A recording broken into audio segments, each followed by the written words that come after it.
Maithili express की शानदार प्रस्तुति।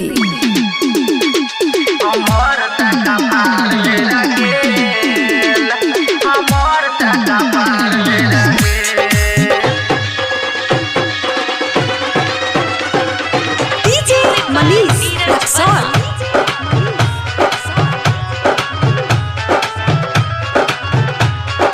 खुशी रिकॉर्डिंग स्टूडियो बलुआहा। सब छौरा के भ गेल शादी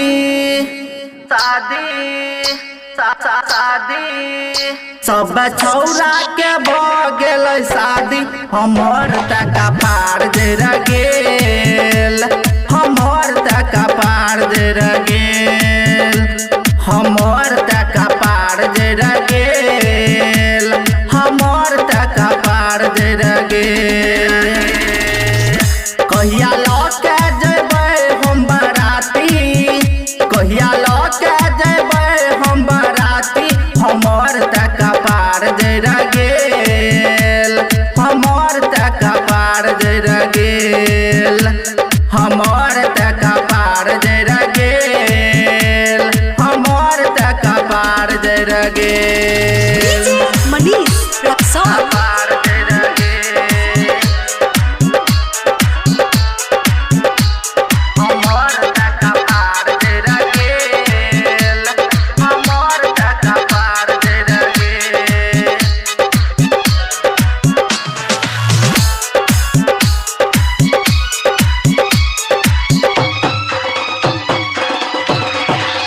ब्रह्म बाबा के कते कोबला के लिए,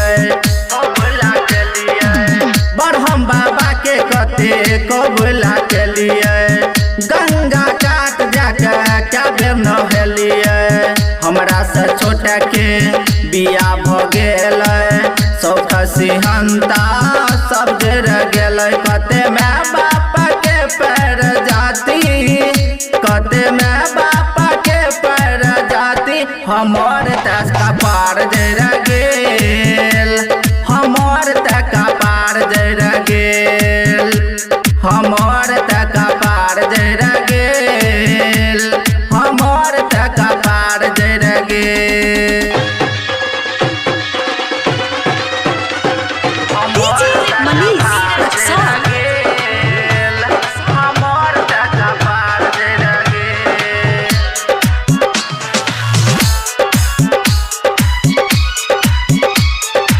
खुशी रिकॉर्डिंग स्टूडियो बलुआहा। देख के हमरा सब हंसैया,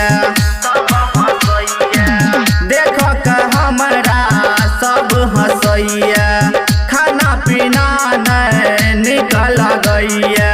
बबुआ राहुल तुही लगा जोगार, राना के बात पर कर विचार। कहिया करबै हम चुम्मा चाटी, कहिया करबै हम चुम्मा चाटी। हमर टका पार दे गेल, हमर टका पार दे गेल, हमर टका पार दे गेल, हमर टका पार दे गेल। सब छौरा के भ गेल शादी। हमर टका पार दे गेल, हमर टका पार दे गेल, हमर टका पार दे गेल, हमर टका पार दे गेल। खुशी रिकॉर्डिंग स्टूडियो बलुआहा।